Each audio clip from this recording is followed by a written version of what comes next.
ባሪያህን አትለፈው። ኦሪት ዘፍጥረት ምዕራፍ 18 ከቁጥር 3 እግዚአብሔር አምላካችን እንደወደደ እንደፈቀደ የምንማማርበት የትምህርታችን መነሻ ጥቅስ ነው። የምስጢር ባለቤት አምላካችን እግዚአብሔር የራቀውን አቅርቦ የረቀቀውን አጉልቶ የልቦናችንን በር ከፍቶ ለሁላችንም ቅዱስ ቃሉን እንዳስተምረን የእርሱ መልካም ፈቃዱ ይሆንልን። ባሪያህን አትለፈው። ይህንን ቃል የተናገረው አበ ብዙኃን የብዙዎች አባት የተባለው አባታችን አብርሃም ነው። ይህንን ቃልም የተናገረው ዛሬ በምናከብረው በዚሁ ዕለት ነው። ታሪኩ ከኋላ ስለሚሰፋ ከኛ ሕይወት ጋር የምንማርበት የተወሰነውን ለማየት ብቻ እንዲህ ነው የሆነው። ምዕመናን፣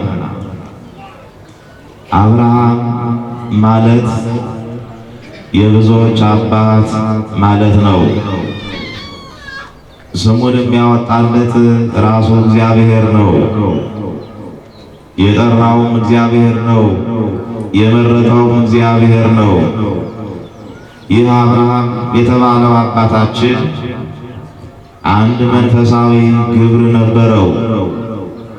እስከ ዛሬ ድረስ ለሰው ሁሉ አብነት የሚሆንበት አንድ ታላቅ መንፈሳዊ ግብር ነበረው።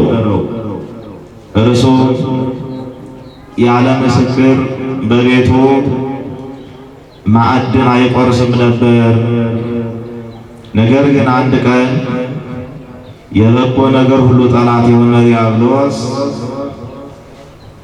አብርሃም በቤቱ የሚያስተናግዳቸው እንግዶችን እንዳያገኝ ያደረገው፣ ተቃወመው። እናም ወደ አብርሃም ቤት የሚሄዱ እንግዶችን ሁሉ እየከለከለ በሐሰት ወሬ በሐሰት ዜና አብርሃምን እያስጠላ ምንም ሰው ወደ አብርሃም ቤት እንዳይሄድ አደረገ። ከዚያ በኋላ ረሃቡን ጽሙን ታግሶ ከሚስቱ ከሳራ ጋር ይኖርበት በነበረው ድንኳን ሲጠባበቅ አንድ ቀን እንዲሆነ ሰይጣን እንግዶች ወደ አብርሃም ቤት እንዳይሄዱ የሚከለክለው አብርሃምን ክፉ በማስመሰል ነው። ወትሮ እንግዶችን እንደሚቀበል ያውቀዋል። እግዚአብሔር የቅዱሳኑ ተጋድሎ እንዲገለጽ ስራቸው እንዲታወቅ ዝም ይላል። ስለዚህ ከመንገድ ተቀምጦ ራሱን ተንክቶ ደሙን እያፈሰሰ አብርሃም እንደ ወትሮ ይቀበለኛል ብዬ ለእንግድነት ወደ ቤቱ ሊሄድ እንዲህ አደረገኝ እያለ በምትሃት ወደ አብርሃም ቤት ለሚጎርፉ ለሚሄዱ ሁሉ እንግዶች ሐሰት እየተናገረ ይመልስ ነበረ። በዚህ ጊዜ ነው የአብርሃምን ጽድቅ ለመግለጽ የሰይጣንን ተንኮል ለማፍረስ ከምድር እንግዳ ሲጠፋ ራሱ እግዚአብሔር ከሰማይ ወረደ። በኦሪት ዘፍጥረት ምዕራፍ 18 ከቁጥር 1 ላይ እንደተገለጸው ወአስተርአዮ እግዚአብሔር ለአብርሃም በኀበ ዕፀ መምሬ እንዘ ይነብር ኀበ ኆኅተ ሐይመት ቀትረ ይላል። በወይራ ግራር ስር አብርሃም በቀትር ጊዜ በድንኳኑ ደጃፍ ተቀምጦ ሳለ እግዚአብሔር ታየው፣ ተነጋገረው ይላል። ከፍጥረት ወገን አዳም በበደለ ጊዜ በሰርክ በገነት የእግዚአብሔርን ድምፅ ሰምቷል። አዳም አዳም ወዴት ነህ የሚል የእግዚአብሔርን ድምፅ ሰምቷል። እንግዲህ ከዚያ በኋላ እግዚአብሔር ኖህን ከነቤተሰቡ ከነልጆቹ ከጥፋት ውሃ ታድጓል። ከጥቂቶች በስተቀር እግዚአብሔር ወርዶ በአካል የተገለጸለት የታየው በአምሳል የተነጋገረው ማንም አልነበረም። አብርሃም የመጀመሪያው ሰው ነው። የቤቱ ደጃፍ የድንኳኑ በር ላይ ተቀምጦ እያለ ቀትር በሆነ ጊዜ እግዚአብሔር ታይተ ዕፀ መምሬ እግራር ዛፍ ስር ታየው፣ ተገለጸለት። አምላካችን እግዚአብሔር ተነጋገረው። በተመለከተ ጊዜ እግዚአብሔር በሦስት ሽማግሎች አምሳል በተገለጸለት ጊዜ ወሶበ አልዓለ አዕይንቲሁ ወነጸረ አንገቱን ቀና አድርጎ ዓይኑን አራምዶ ባየ ጊዜ ወናሁ ሰለስቱ እደው ይቀውሙ መልዕልቴሁ እነሆ ሦስት ሰዎች ከበላዩ ባለ ተራራ ቁመው አያቸው ይላል። ከድንኳኑ በላይ ተራራ አለና በእውነት በዚያው በተራራው ላይ ሥላሴ ለአብርሃም ተገለጹለት። ወደ እርሱ ሲወርዱ አያቸው። በጣም እንግዳ ናፍቆት ስለነበረ ለሶስት ቀን ያህል ማዕዱን ስላልቆረሰ ረሃብ ባደከመው ሰውነቱ ባረጀው አካሉ ጉልበቱ ወርእየ ወረጸ ወሮጸ ለተቀብሎቶሙ እንኳን ታይመት ባያቸው ጊዜ ከድንኳኑ ደጃፍ ተነስቶ ለመቀበል ፈጥኖ ሄደ ይላል። ሰው ናፍቆት ነበረ። ሰው ሰውን በሚገፋበት ዓለም አብርሃም ሰው ናፍቆት ሥላሴ ታይተ ዕፀ መምሬ ከግራር ዛፍ በታች ሲመለከት እየሮጠ ሄደ። አጠገባቸው ሲደርስ ደግሞ በእውነት አብርሃም ራሱን ግንባሩን ዝቅ አድርጎ ሰገደ ወሰገደ ውስተ ምድር ይላል። ከምድር ወድቆ እጅ ነሳቸው። ከዚያ እንዲህ የሚል ቃል ተናገረ።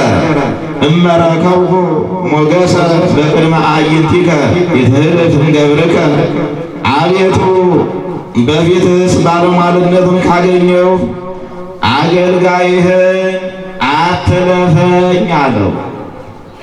የምንማማረው ይህን ቃል መርጠን ነው። አንድ ጊዜ በጋራ እንለዋለን። አቤቱ በሉ እስቲ ምእመናን ሁላችሁ አቤቱ በፊትህስ ባለሟልነትን ካገኘው አገልጋይህን አትለፈኝ። እግዚአብሔር ሁላችንንም እንዳያልፈን። በፊትህ ባለሟልነትን ካገኘው ሦስት ሰዎች ተመለከተ ይላል። ልመና ሲያቀርብ ደግሞ አንድ አድርጎ ይናገራል። እግዚአብሔር ምስጢር ገልጾለት ሥላሴ አንድም ሦስትም እንደሆኑ ተገልጾለት ልመናውን በፊትህ ሞገስ ካገኘው ብሎ ለአንድ ሰጥቶ ይናገራል። እንደገና ደግሞ ታይተ ዕፀ መምሬ ከድንኳኑ በላይ ካለው ከኮረብታው ከግራሩ ስር የተመለከታቸው ሦስት ሰዎች ናቸው ይላል። ስለዚህ አብርሃም ሞገስ ካገኘው በፊት ተገብቶኝ ከሆነ አንተ ቤት ለመቅረብ እኔም ተገብቶኝ ከሆነ አንተም ከቤቴ ደጃፍ ለመግባት በድንኳኔ ለማደር ወደ እኔ ገብተህ ለመስተናገድ ሞገስ አግኝቼ እንደሆነ እባክህ አትለፈኝ ብሎ ልመና ቀረበ። እግዚአብሔር እንደተገለጸለት አወቀ። ስለዚህ እጅ ነሳ፣ ሰግዶ እጅ ነሳ። ከዚያ ደግሞ በፊት ሞገስ ካገኘሁ አትለፈኝ፣ ከቤቴ ለመግባት እባክህ አትለፈኝ አለ። እግዚአብሔር ሁላችንንም አይለፈን ምእመናን። በወንጌል እንዲሆነ አንድ ሰው የመቶ አለቃ ነው፣ መስፍን ነው። ስለዚህ ጌታችን አምላካችን መድኃኒታችን ኢየሱስ ክርስቶስ በአጭር ቁመት በጠባብ ደረት ተወስኖ ያስተምር በነበረበት ዘመን እንዲህ አደረገ። ልጅ ታመመበት። ስለዚህ አገልጋዮቹን ባለሟሎቹን ወደ ክርስቶስ ላከ። ወደ አንተ ለመምጣት ሰውነቴን አልተቆጣጠርሁትም፣ ነገር ግን እባክህ ባለህበት ሁነህ ቃል ተናገር ልጅ እንዲፈወስ ብሎ ልመና ተማሕጽኖ ላከ። ጌታ ደግሞ ከጠየቁት በላይ የሚያደርግ የባህሪ ቸር ነውና የዚህን ሰው እምነት ለመግለጽ ደስ ስላለው ወደ ቤቱ ሊመጣ መንገድ ጀመረ። በኋላ በርቀት ሆኖ መምህሩን ለምን ታደግሙታላችሁ? እንዲያውም እንዲህ አለ፣ እኔ እንዳልመጣ ሰውነቴ ወደ አንተ አያቀርበኝም። ሰውነቴን አልተቆጣጠርኩትም። አንተ ቤት የሚቀርብ ሰብና የለኝም። ሰውነቴ ጎስቁሏል። እኔ ደካማ ነኝ። አንተ ቤት መቅረብ አይገባኝም። አንተን ደግሞ ናግባ ወደ ቤቴ እንዳልልህ የኔ ቤት አንተን ለማስተናገድ አንተን ለመቀበል የተገባ አይደለም አለ። እግዚኦ እይደሎኒ ከመ አንተ ትባ ታሕተ ጠፈረ ቤቴ፣ ከቤቴ ጣሪያ በታች ልትገባ አይገባኝ አለ። ይገርም እኮ ነው። አንድ የመቶ አለቃ የተናገረው ቃል ነው በወንጌል። አሁንም አብርሃም ሞገስ ካገኘው በፊት እባክህ ባሪያህን አትለፈው፣ ይኸው 3 ቀኔ ነው፣ እንግዳ አልመጣልኝም፣ ማዕድም አልቆረስኩም። ስለዚህ በፊት ሞገስ ካገኘው እምከመ ረቀቁ ሞገሰ በቅድሜከ፣ በፊትህ ሞገስም ባለሟልነትህ አግኝቼ ከሆነ ይትህልፍ እንገብርከ፣ አገልጋይህን አትለፈኝ አለ። አንድ ጊዜ አንድ ጊዜ 3 እያደረገ ይናገራል። ቆይቶ ደግሞ 3ቱን በሰው አምሳል የተገለጹለትን እንዲህ ይላቸዋል። ናምጽእ ለክሙ ማየ ወንሕጽብ እገሪክሙ፣ ውሃ አምጥተን እግራችሁን እንጠባችሁ፣ እግራችሁን እናጥብ ዘንድ ውሃ እናምጣ አለ። ቅድመ አዕይንቲከ፣ በፊትህ የሚለው አገላለጽ አንድ ለአንድ ተሰጥቶ የተነገረ ስለሆነ አንድነቱን ይገልጻል። ናምጽእ ለክሙ ብሎ ውሃ እናምጣላችሁ፣ በመንገደኛ በእንግዳ ልማድ እግራችሁን አጥበን በቤታችሁ እናስተናግዳችሁ ብሎ 3ነትን ተናገረ። ከዚያም በኋላ እህል ትቀምሱ ዘንድ እስክናመጣላችሁ ድረስ ከዛፉ ጥላ ስር ዕረፉልን አለ። በጣም የሚገርም ነው። እግዚአብሔር አንድነቱን 3ነቱን ለአብርሃም ገና ከብዙ ዘመን በኋላ በይፋ የሚገለጸውን ምስጢር አስቀድሞ በኦሪት ገልጾለታል። አብርሃም ምስጢረ ሥላሴ ተገልጾለታል። አብርሃም ምስጢረ ሥጋዌ ተገልጾለታል። እግዚአብሔር ለአብርሃም በኋለኛው ዘመን የሚፈጽመውን ሁሉ ነግሮታል። ለአዳም የገባውን ተስፋ በ5 ቀን ተኩል ከልጅ ልጅ ተወልጄ አድንሃለሁ የሚለውን ተስፋ ለአብርሃም አስቀድሞ ገልጾለታል። ታሕተ ዕፀ መምሬት፣ ከዚህ ከግራሩ ዛፍ በታች እንግዳ ሲጠብቅ አብርሃም እግዚአብሔርን ሥላሴን አይቷል። ምስጢረ ሥላሴ ስለተገለጸለት ሲለምን በባሕሪ በፈቃድ በመለኮት አንድ የሆኑ አብ ወልድ መንፈስ ቅዱስን በፊት ሞገስ አግኝቼ እንደሆነ አትለፈኝ ብሎ አንድ አድርጎ ይናገራል። እንደገና ደግሞ ሥላሴ በስም በግብር በአካል 3 ናቸውና 3ነታቸውን ለመግለጽ እግራችሁን ትታጠቡ ዘንድ ውሃ እስክናመጣ በዚህ አረፍ በሉ ይላል። ምስጢረ ሥላሴ ለአብርሃም ተገለጸ።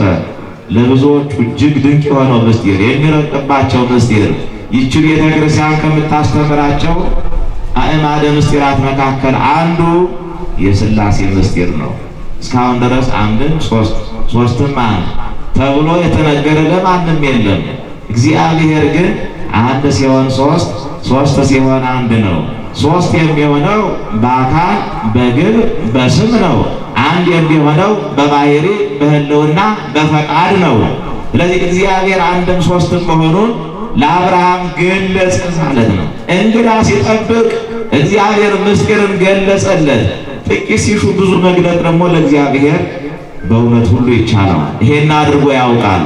ዳዊት ታቦተ ጽዮን ባረጀ ድንኳን እንዴት ትቀመጣለች ብሎ ቤተ መቅደስ ለመስራት ግብር ገብቶ እግዚአብሔርን ሲጠይቀው በኋለኛው ዘመን ስለ አማናዊው እግዚአብሔር ስለሚፈጽመው ነገረ ድኅነት ምስጢር ተገልጾለት እንዲህ ብሎ ትንቢት ይናገር ነበር። ናሁ ሰማዕናሁ በኤፍራታ ወረከብናሁ ውስተ ኦመ ገዳም። እነሆ በኤፍራታ ሰማነው፣ እንደ ሕፃናት ሲያለቅስ ሰማነው፣ በሕፃናት አምሳል ሲያለቅስ ሰማነው። አምላክ ወርዶ ሰው ሆኖ ከእመቤታችን ከድንግል ማርያም ተወልዶ ጥንተ ልደቱን በሕፃናት አምሳል አድርጎ እሷም ታቅፋው ሐሊብ ድንግልናዋን እያጠባችው በኤፍራታ ሲያለቅስ ሰማነው ብሎ ስለ ሥጋዌ የተናገረ ይሄ ቀድሞ የተገለጸ ምስጢር ነው። ለአንዳንዶች ይረቅባቸዋል። ለዚህ ነው በብዙ ይቺ ቤተ ክርስቲያን ይህን ምስጢር ጠብቃ ጠንቅቃ ሃይማኖት ማለት የተገለጠ እውነት ማለት ነው። እግዚአብሔር ተገልጿል። አንድም ሶስትም ነው ስንል ይሄ የተገለጸ ነው። ለአብርሃም በምሳሌ ተገልጿል። ለዳዊት አስቀድሞ ሥጋዌ ከመደረጉ አስቀድሞ በትንቢት ተገልጾለታል። ዳዊት በኤፍራታ ሰማነው እያለ ተናግሯል። ስለ ሥጋዌው እንዲህ ብሎ ተናግሯል። አምላክ ሰው እንደሚሆን፣ ሰው አምላክ እንደሚሆን፣ እግዚአብሔር እንደሚወርድ፣ የሰውን ባህሪው እንደሚያደርግ እንደሚወርድ ሲባል ደግሞ ከሰማይ ትቶት የሚመጣ ስፍራ ስለሌለ፣ በእውነት አረገም ሲባል ከምድር ለቆት የሚሄድ ስፍራ ስለሌለ በሁሉም ቦታ ያለ ስለሆነ ከሰማይ ወረደ ማለት ሰው ሆነ ሥጋ ለበሰ ማለት ስለሆነ ዳዊት ይሄ የሥጋዌ ምስጢር አስቀድሞ ተገልጾለት እንደነበረ አብርሃም የሥላሴ ምስጢር አስቀድሞ የተገለጸለት ሰው ነው። ይሄ ምስጢረ ሥላሴ ተገልጾለታል። እንደገና ደግሞ ምስጢረ ሥጋዌም ተገልጾለታል። የአብርሃም ታሪክ ሰፊ ነው። ዛሬ ሥላሴን በቤቱ እንደ እንግዳ ተቀብሎ አስተናግደዋል።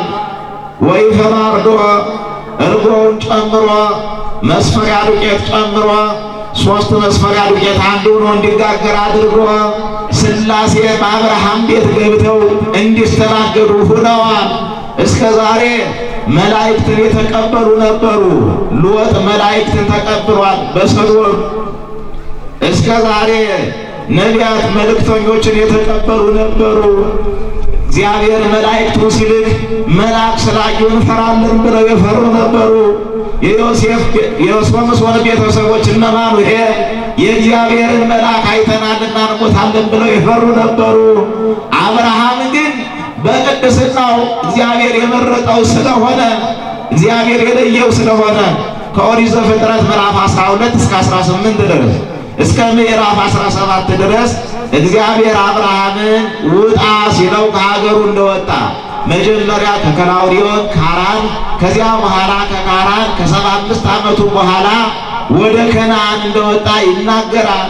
ስለዚህ ከነዓንን ለአንተና ለዘርህ እሰጥሃለሁ ብሎታል። ብዙ ሕዝብ አደርግሃለሁ፣ እጅግ ባለጸጋ አደርግሃለሁ።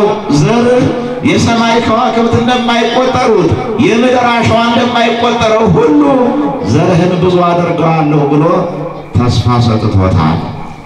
ስለዚህ አብርሃም በእግዚአብሔር የታመነ ሰው ነው። ምዕራፍ 17 ላይ ግዝረትን ፈጽሞ ከዚያ በኋላ ስሙ አብርሃም ተብሎ እያለ ነው። በዚህ በኦሪት ዘፍጥረት ምዕራፍ 18 ላይ እግዚአብሔር ለአብርሃም የተገለጠ አምላክ መሆኑን እንደተገለጸ ታይቷል። ስለዚህ ይሄ መጀመሪያው ነው። ባሪያህን አትለፈው፣ አትለፈው፣ ከቤት የግባ ሰይጣን በክፋት በተንኮል ያስቀረብኝን እንግዶች አንተ ታውቃለህና ባሪያህን አትለፈው፣ አንተ ከቤት የግባ አለው።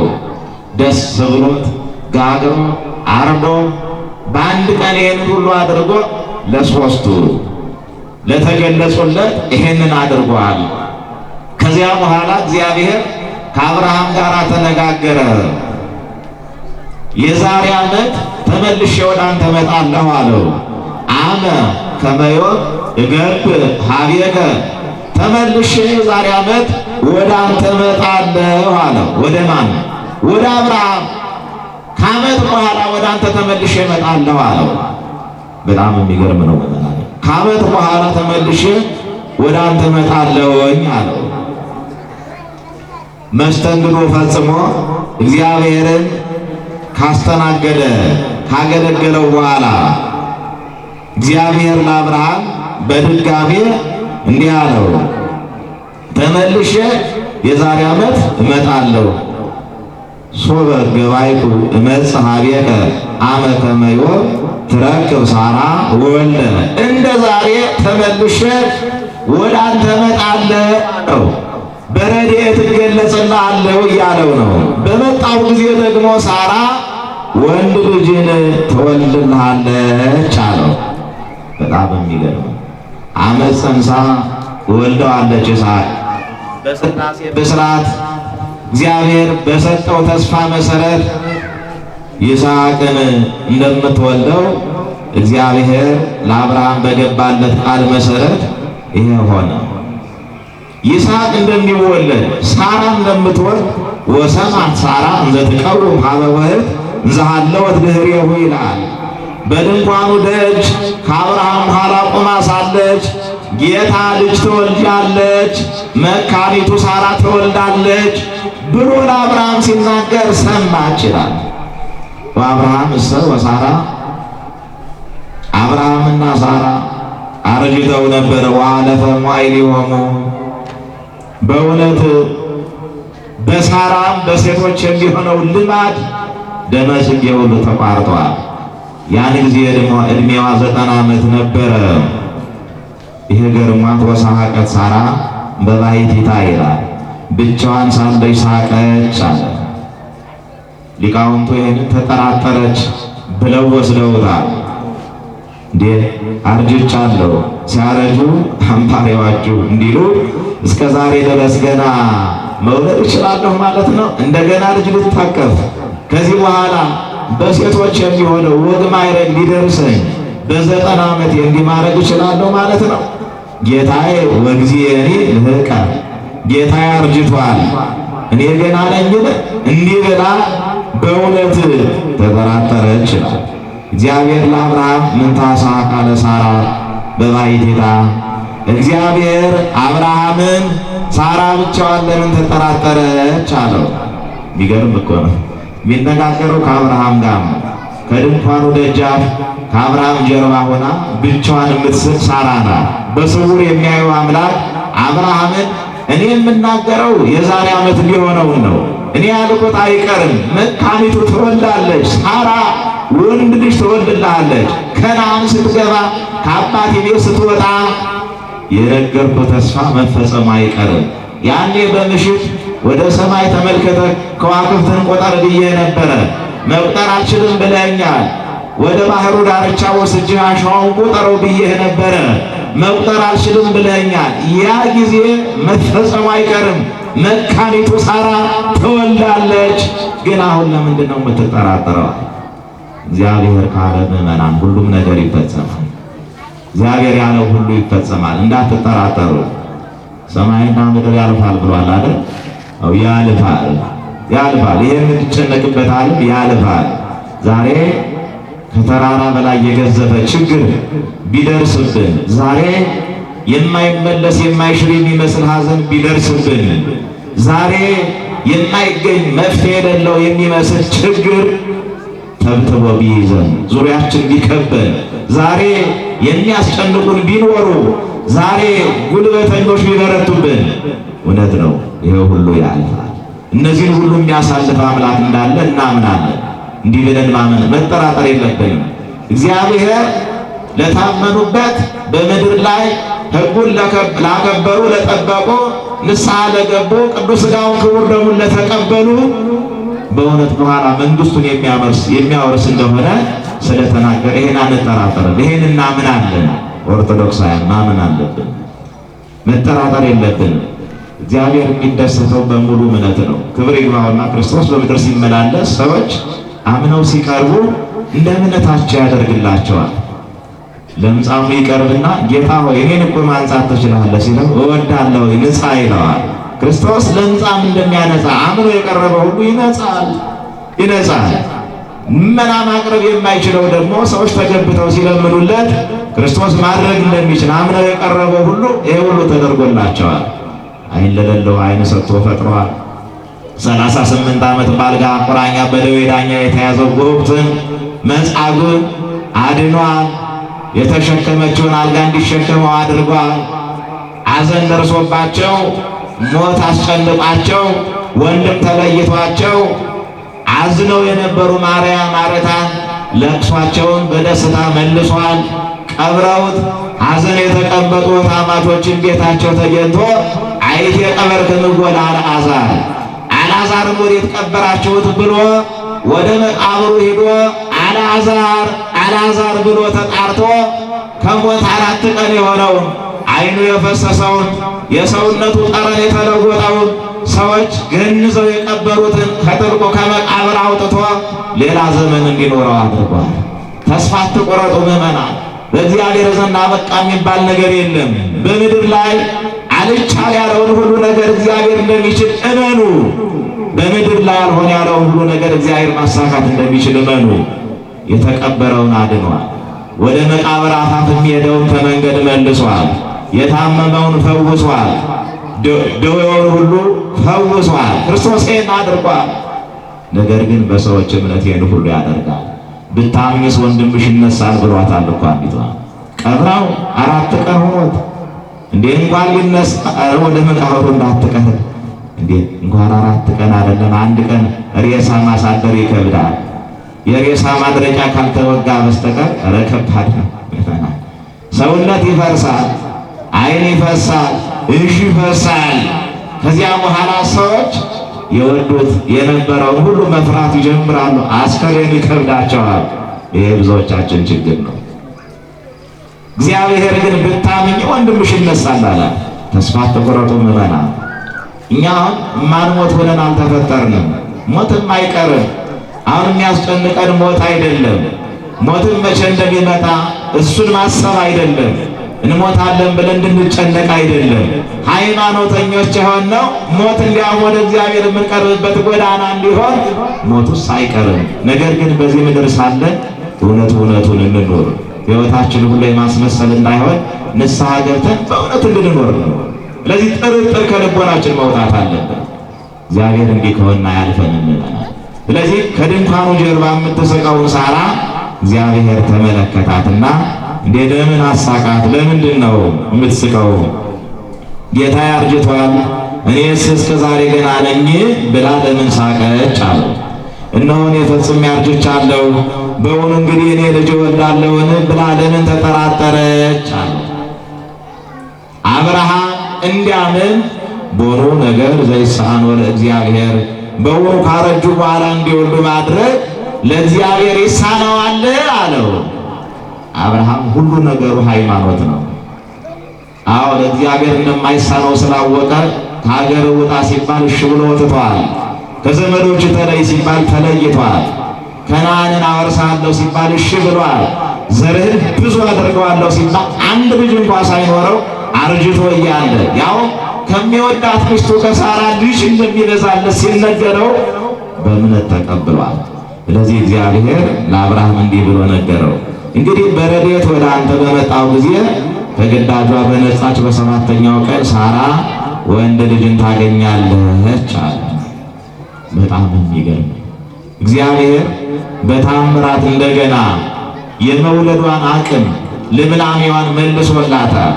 እናንተ እድሜ ገደበን የምትሉት ሳይንሱ 40 ከሞሉ በኋላ እንግዲህ ደመ ጽጌም ይቆማል፣ ሰው መውለድ አይቻልም በሚባልበት ዘመን እግዚአብሔር እንደገና ሳራን በ90 ዓመቷ የሴቶች ልማድ እንዲታያት አድርጎ ከነጻች በኋላ ከ7ኛው ቀን በኋላ እንደገና ወንድ ልጅ ትጸንሳለች፣ እናም ትወልድልሃለች አለው አብርሃም። አሁን በመካንነት ብዙ ጋብቻ ተፈትኗል። ልጅ ባለመውለድ ማለት ነው። ሰዎች መጋባትን ለልጅ ብቻ አድርገው ባለመውለዳቸው ምክንያት ጋብቻቸው የተፈተነ፣ እነሱ ራሳቸው የተፈተኑ ሲጋቡ ተዋደው ነበረ። ነገር ግን ባለመውለዳቸው ምክንያት ልጅ እንዳመት ባልዳቦ ከስር እሳት ከላይ እሳት ሆኖ የሚጋገር ይመስል ልጅ እንደ መጋረጃ እንደ ፈትል እንደ ሽመና ይሰራ ይመስል ልጅ በዚህ መልኩ ይዘጋጅ ይመስል ባለመውለድ በመካንነት ምክንያት ብቻ የተፈተነ የብዙዎች ጋብቻ እንዳለ ይታወቃል። በእውነት እግዚአብሔር ልጅ ሳጡት ልጅ ይስጥልን። ትዳራቸውን ባለመውለድ ምክንያት እንዳይፈቱ ልጅ ላጡት ልጅ ይስጥልን። በቅዱሳን ረድኤት መካኒቱ ሳራ እንድትወልድ ያደረገ አምላካችን ልጅ ይስጥልን። እንዲህ ያሉትንም አይለፍብን። አለመውለድ መካን መሆን ፈትኗቸው ተዋደው የተጋቡት በቤተሰቦቻቸው በራሳቸውን ፍላጎት በውስጣቸው ለልጅ ብቻ የተጋቡ ይመስል ማለት ነው። ጋብቻ ለመውለድ ብቻ አይደለም የሚፈጸመው፣ ሌላም ዓላማ አለው። ይህ ዓለም ከባድ ነው። በዚህ ዓለም የምንኖረው ኖሮ ያቀበት ጉዞ ማለት ነው። አይዞህ አይዞሽ ተባብሎ ተደጋግፎ የሚወጡት አቀበት ማለት ነው። የህይወት ጉዞ ለብቻ ይገባ። ብቻን መኖር ጽኑ ገድል ነው። እግዚአብሔር ለዚህ ነበር ለአዳም ረዳት ያስፈልገዋል ብሎ የፈጠረለት። ጋብቻው አልነበረም ችግሩ። ለመውለድ ብቻ ስናደርገው ግን አስቸጋሪ ነው። ከመውለድ እኩል የሆነ እንደ ልጅን እንደ እናትን እንደ እህትን እንደምንም የምትሆን ሚስትን እግዚአብሔር ከሰጠ ከልጅ በላይ ነው። እንደ አባትን እንደ ወንድምን በልጅ እንደሚገኝ ደስታም ደስታ የሚሰጥ የማይጎረበት ባል ከሰጠ ይሄም ታላቅ ነበረ። ነገር ግን መውለድን ብቸኛ ግብ አድርገው መካን ስለሆኑ እነሱ እንኳን ባያስቡት እኛም አናስቀምጣቸው። በተለይ የወንድ ቤተሰቦች መካንነትን ለሴት ብቻ ሰጥተው ምንድነው ያገባሃት የበቅሎ ዘመድ ናት እንዴ ብትወልድ የማይወልዷት እጾተ ማኅፀኗ የተዘጋ የደስታ ጥባት ደረቅ ጡት ምልዕተ መርገም መርገምን የተመላች የደስታ ጥባት ደረቅ ጡት እንዲህ የሆነ ሴት ነው እንዲያገባው ብለው እርግማን ማሽጎድጎድ ይጀምራሉ። እግዚአብሔር የብዙዎችን ሐዘን አስወግዷል። መካኖቹ እንዲወልዱ አድርጓል። የሳሙኤል እናት ሐና ቤተ መቅደስ ሄዳ እያለቀሰች ከንፈሯን በዝግታ እያንቀሳቀሰች እግዚአብሔር ቤት እንባዋን እያፈሰሰች ለምና ሳሙኤልን ስትወልደው ቀንዴ በእግዚአብሔር ፊት ከፍ ከፍ አለ። በእግዚአብሔር ፊት ከፍ ከፍ አለ። መካኒቱ ሰባት ወለደች አለች። አንድ ነው የወለደችው። እስመ ሁልቆ ሳልዕ በሀበ ዕብራውያን ፍጹም ውእቱ ፍጹም ነው ይባላል። 7 ቁጥር ፍጹም ነው። ሳሙኤል ፍጹም ነው። ክህነት ከምስፍና ይዞ እስራኤልን ይመራ የነበረ ፍጹም ሰው ነው። እድገቱ ቤተ መቅደስ የሆነ ከወለደችው በኋላ ስሙንም ስትጠራው እግዚአብሔር ሰማኝ በላ ሳሙኤል አለችው። ቤተ መቅደስ ነው ያደገው። በልጅነቱ ልብስ ለብሶ እያገለገለ የእግዚአብሔር ድምፅ በዘመነ መሳፍንት በራቀበት ዘመን የእግዚአብሔርን ድምፅ የሰማ ታቦተ ጽዮን እንደምትማረክ እስራኤል በሰሩት ነውር ምክንያት ይህ ሁሉ እንደሚደርስባቸው የእግዚአብሔር ምስጢረኛ የሆነ ሰው ወለደች። እውነትም ፍጹም ነው ሳሙኤል፣ ፍጹሙን ሳሙኤል ወለደችው። አንዳንዶች ግን እንግዲህ በዚህ ምክንያት ጋብቻቸው አደጋ ውስጥ ይጥላሉ።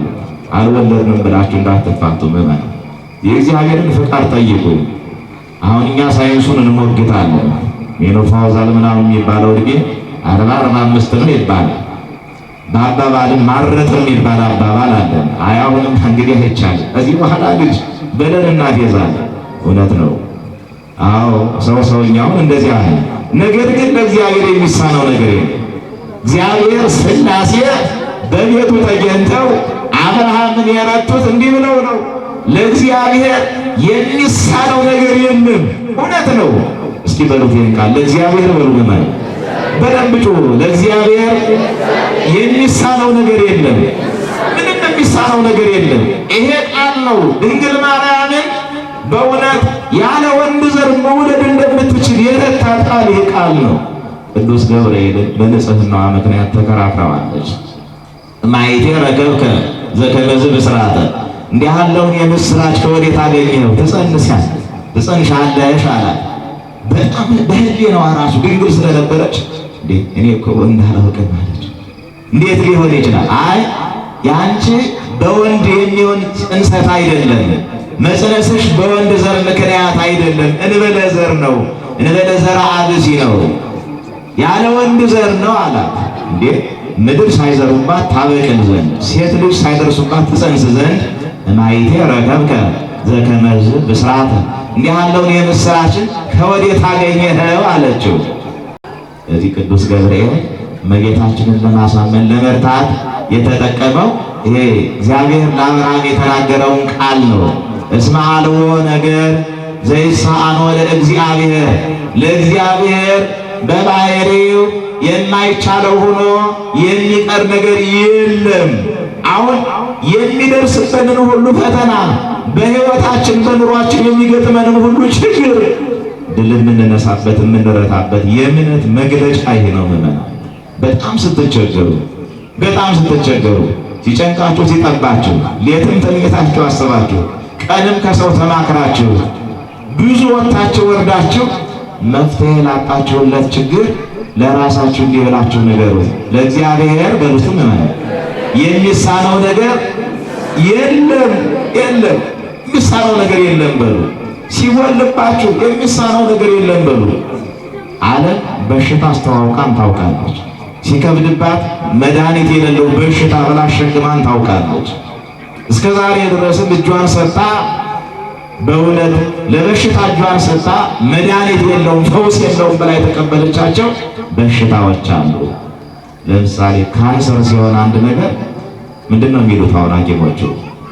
አይ በቃ እንግዲህ ይባላል። እንዲያውም ለህሙሙ ራሱ ለመንገር ስለሚከብዳቸው እንዲያው አብሮ የመጣ ዘመድ ይኖር ይሆን ይባላል። እና ለበሽተኛው አይነገረው፣ ለእሱ ይደበቅና አትድከሙ፣ ዝም ብላችሁ ቤታችሁ ወስዳችሁ አስታሙ ማለት ይጀምራል። እጅ ሰጥቶ ማለት ነው። እግዚአብሔር እኮ ቅድም የተቀበረውን ሲያስነሳ አይተነዋል አይደል? ምዕመናን ወደ ሞት የሚወሰደው ነው ወልደ መበለት ሞቶ ናይን በሚባል ሀገር ለአንዲት መበለት ክርስቶስ እኮ ደርሶላታል። አንድ ልጅ ብቻ ነበራት። ሞቶ ሊቀብሩት ይዘውት ሲሄዱ ጌታ ቆይ እስቲ ቁሙ አለ። እንዴ መጀመሪያ እሷን ተመለከታት። አንድ ልጅ ሞቶባት ስታለቅስ ስፍስፍ ብላ ስታለቅስ አያት እና ቀረብ አለና አልጋውን ይዞ አንተ ጎልማሳ ተነሳ ለእናቱ ሰጣት። ማለት እያለቀሰችና ልጇ ተነስቶ ደስ ብሏት ተመለስ። አመስግኑ እግዚአብሔር ነው። እንዲህ እንደሚያደርግ እኮ አይተናል። ስለዚህ ሞትን በሕይወት እንደሚለውጥ ተመልክተናል። የበሽታ ሁሉ መዳረሻ የነፍስና የሥጋ ጸአተ ነፍስ ከሆነ የነፍስና የሥጋ መለያየት ከሆነ እግዚአብሔር እኮ የሞት መድኃኒት እንደሆነ ተመልክተናል። ቅዱሳት መጻሕፍት የሚነግሩን ይሄንን ነው። ስለዚህ አይቻልም አትበል። ለምንድን ነው የምትስቀው አለ እግዚአብሔር። አትለፈኝ አለው እግዚአብሔር። በቤቱ ገብቶ ሁሉ መስገድ እየነገረው ነው። ስለዚህ የዛሬ ዓመት እመጣለሁ፣ እሷ ደግሞ መውለዷ አይቀርም አለው። ይሄ ተፈጽሟል። ይስሐቅ ተወልዷል። እንዲህ ሆኖ በሥላሴ ብስራት በሥላሴ ምስራች የተወለደው ይስሐቅ በጣም ቅን ታዛዥ፣ እስካሁን ድረስ የመታዘዝ ምሳሌ የመታዘዝ ጥግ እግዚአብሔር ለአንዳንድ ነገሮች መገለጫ አድርጎ ያቆማቸው ሰዎች አሉ።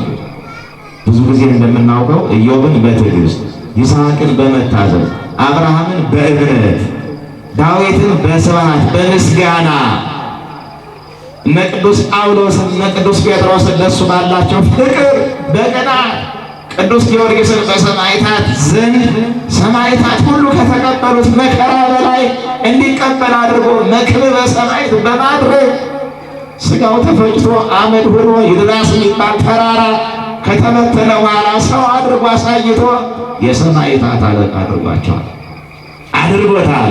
ስለዚህ ለእያንዳንዱ ነገር መገለጫዎች አሉ። ይስሐቅ የመታዘዝ የመጨረሻ ምልክት ነው።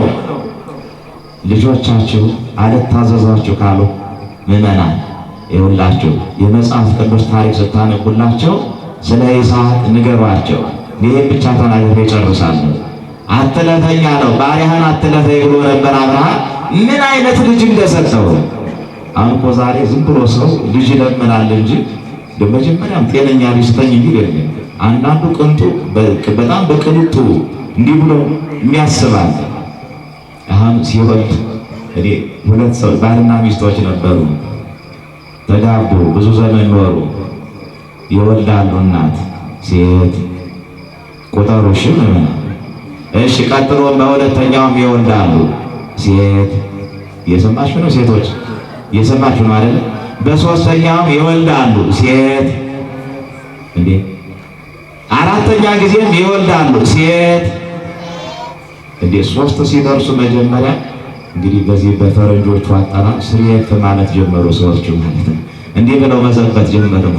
አራተኛም ሴት፣ አምስተኛም ሴት፣ እንዴ ስድስተኛ ሲወልዱ ሴት ወለዱ። አሁን በስድስተኛው ባህር አኮረፉ ከልባቸው ማለት ነው። የሰማችሁ ነው። ከልባቸው አኮረፉ። ያንቺ ዝም ብለሽ ሴት ነው የምትወልጂው እንዴ? ምን ሆነሽ ነው ሴት ነው የምትወልጂው ዝም ብለሽ እንዴ? ምንድነው እንደ እኔ የሚመስል አንድ ወንድ እንኳን እንዴ? ምንድነው? አኮረፉ ከልባቸው ማለት ነው። እናት ደግሞ ሴቶች ጥበበኛ ናቸው አይደል? ብልሃት እናንተ ዘንድ አይታጣም እንዴ? ወጥ ቢሆን ሰርቻ ቀምሰህ ነበረ፣ ልብስ ቢሆን ፈት እያሳየ ነበር። ይሄ እኮ ነው ያልሰራው፣ ይሄ እግዚአብሔር ስራ ነው። ተው ይኸውልህ እንግዲህ ባለቤቴ፣ ውዱ ባለቤቴ፣ እግዚአብሔር የሚያስፈልገንን ነው የሚሰጠን እና የሰጠንን ተቀብለን እያመሰገን ነው መኖር ያለብን ይላሉ። አይሆንም ብለው አኮረፉ።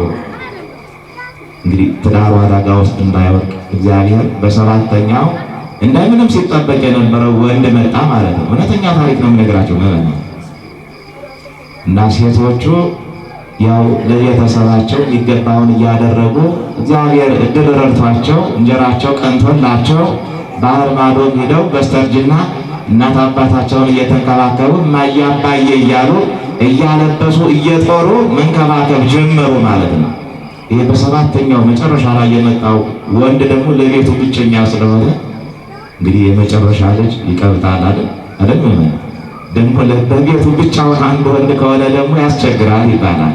ሴቶቹ የሚልቁትን ሁሉ ማማሰል ጀመረ፣ ማጥፋት ጀመረ ማለት ነው። እነኛ ሰርተው ይልካሉ፣ ለማየ ለአባዬ ይላሉ። እንዴ ጭራሽ ማጥፋት ጀመረ። ከማይሆኑ ሰዎች ጋር ገጠመ። እንደው እግዚአብሔር ሰው አድርጎ ሰርቶ ምእመናን ባህሪያችን እንዳይፈርስብን። ይኸው ሕፃናት አንድ ጊዜ ካመለጡ፣ ልጆቻችን ካመለጡ መመለስ በጣም ከባድ ነው። ያውም በእኛ በዚህ ደሃ ሀገር ማለት ነው። ሱስ ውስጥ ከወደቁ ለመመለስ በጣም ከባድ ነው። ወጣቶች አስቡበት። ዛሬ በዚህ በየሰዎች የምትመለከቱትን እንደው ልሞክረው ብላችሁ እንዳትገቡበት። የጭስ መሳብ፣ ቅጠል መመጥመጥ እዚህ ውስጥ እንዳትገቡ ምእመናን። ወጣቶች አደራ፣ ይሄ ቤተክርስቲያን መልእክት፣ እዚህ ውስጥ እንዳትገቡ፣ ማጣፊያው እንዳያጥራችሁ። ማስቲሽ መሳብ እንዳትጀምሩ፣ ጋንጃ እንዳትለምዱ፣ ሌላ ነገር ሁሉ ማድረግ እንዳትጀምሩት።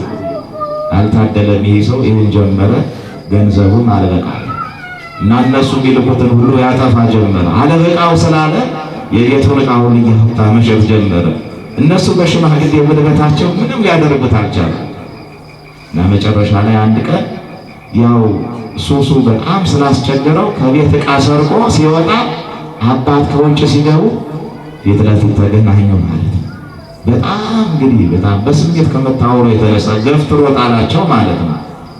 እኔ የምነግራችሁ ታሪክ እውነተኛ ታሪክ።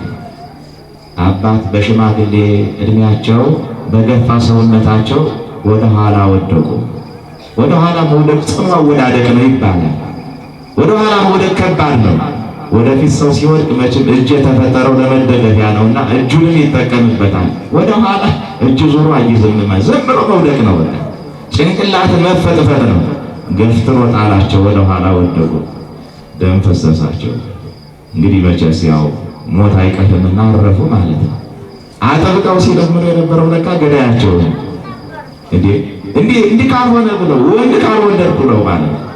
እና እኛ በዚህ ሁሉ እኮ የምንፈተን የዋሃን እንግዲህ ለመካኒቱ ለሳራ አንዱን ይስሐቅን ሲሰጣት የመታዘዝ ጥግ ነው ብያቸዋለሁ። የክርስቶስ የመጨረሻው ምሳሌ ሁሉ ሆኖ ተነግሯል። ይስሐቅ ክርስቶስ ሰውን ለማዳን ከዊኖ ሰባ ሰው ሆኖ ተአዛዥ ከዊኖ የሚታዘዝ ሆኖ ከመገብ እንደ አገልጋይ ዝቅ ብሎ ጨርቅ ታጥቆ ግንድ ተሸክሞ ሰውን ለማዳን ወደዚህ ዓለም የመጣው ክርስቶስ ታዛዥ ሆኗል።